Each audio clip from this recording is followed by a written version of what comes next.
నమస్తే, మీరు చూస్తుంది సుమన్ టీవీ. నేను మీ కీర్తి. శరన్నవరాత్రులు అక్టోబర్ 3వ తారీఖు నుంచి మొదలవుతున్నాయి కదా.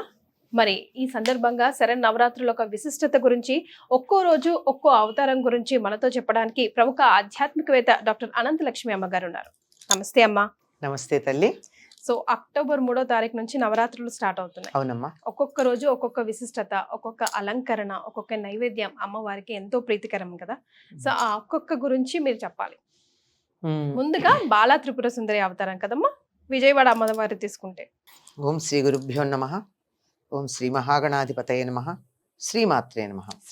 మాతర్మే మధుకైటభగ్ని మహిష ప్రాణాపహోరోద్యమే హేలా నిర్మిత ధూమ్రలోచన వధే హే చండముండార్దిని నిశేషీకృత రత్న బీజదనుజే నిత్యే నిశుంభావహే శుంభధ్వంసిని సంహరా సుదురితం దుర్గే నమస్తేంబికా. విజయవాడలో ఇంద్రకీలాద్రి మీద కొలువై ఉన్నటువంటి కనకదుర్గాదేవి నవరాత్రులలో మొట్టమొదటి రోజున స్వర్ణ కవచాలంకృత దుర్గా బాలా త్రిపుర సుందరి అనేటటువంటి అవతారంతో మనకి దర్శనమిస్తుంది. ఎప్పుడూ కూడా మొదటి రోజున స్వర్ణ కవచాలంకృత దుర్గగా ఆవిడ మొదటి రోజు మొదటే గనక బాలా అనే పేరుతో కూడా బాలా త్రిపుర సుందరి అన్న పేరుతో మనకి దర్శనమిస్తుంది. అసలు ఆవిడ పేరేమిటి? విజయవాడలో ఇంద్రకీలాద్రి మీద ఉన్న అమ్మవారి పేరు కనకదుర్గ. కనకం అంటే బంగారం. ఆ బంగారంతో ఆవిడికున్న సంబంధం ఏమిటి? అది నిరూపించటం కోసం మొదటి రోజున స్వర్ణ కవచం ధరిస్తుంది ఆవిడ.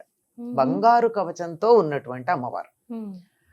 అందుకని దీనికి కారణం ఏమిటి అంటే, ఒకప్పుడు మాధవవర్మ అనేటటువంటి రాజు బెజవాడని పరిపాలించాడు. ఇప్పుడు మనం విజయవాడ అంటున్నాం కానీ దానికి ఉన్న పేరు బెజవాడ. బెజ్జంవాడ బెజవాడ అయింది. కృష్ణా నది అక్కడ ఆ పర్వతాన్ని నాకు కొంచెం బెజ్జం అంత చోటి ఇవా నేను ఎడతాను అని అందిట. అంటే ఆ కొండ కాస్త చోటు ఇచ్చింది. కానీ దానివల్ల ఏమైంది? ఆ ప్రవాహ వేగానికి కొండ రెండు ముక్కలైంది. ఇప్పటికి కూడా గమనించినట్టయితే మనం ఎంతో కొట్టేశాం గాని, లేకపోయినట్టయితే అటుపక్క సీతానగరంలో ఉన్న కొండ, ఇక్కడ ఉన్న ఇంద్రకీలాద్రి ఇలా పెడితే ఒక దాంట్లో ఒకటి జిగ్జాగ్లు ఇలా అతుక్కుపోయినట్టు కనపడతాయి. అలా ఉంటాయి. ఇప్పుడు మనం చాలా కొట్టేసిన తర్వాత అంత కనపడకపోవచ్చు. మా చిన్నతనంలో వరకు అలాగే ఉండేవి. అలాంటిది బెజ్జంవాడ బెజవాడ.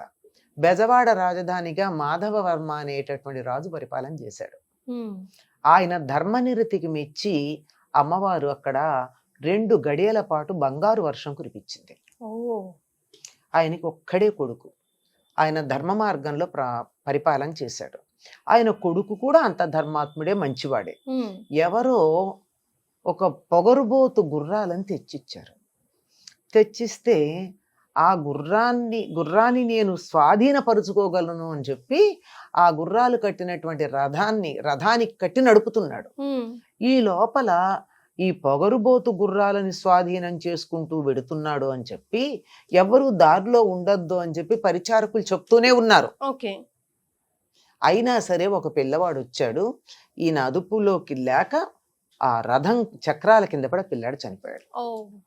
చనిపోతే ఆ పిల్లవాడిని తీసుకెళ్లి రాజుగారి దగ్గర పెట్టి, డబ్బుంటే తినచ్చు, ఏదన్నా చెయ్యొచ్చు, ఇలా నాకు ఏకైకమైనటువంటి ఆధారమైన పిల్లవాడిని ఇలా చంపేస్తారా అని ఆవిడ వెళ్ళి పిల్లవాడిని అక్కడ పెట్టి ఏడ్చి, వెంటనే రాజు అక్కడ న్యాయాధిపతుల్ని వాళ్ళని పిలిచి దీనికి శిక్ష ఏమిటి అని అడిగాడు.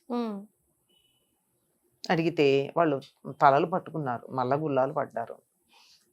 అబద్ధం చెప్పడానికి వీలు లేదు. రాజా, నిజానికి దీనికి శిక్ష ఇలా నిర్లక్ష్యంగా వాహనాన్ని నడిపి ఒకరి ప్రాణం తీసినటువంటి వాడికి శిక్ష మరణశిక్షే. కానీ రాజకుమారుడు కావాలని చేయలేదు. రాజ్యానికి ఏకైక వారసుడు, ఇంకా ఆయనకి ఇంకో పిల్లలు లేరు.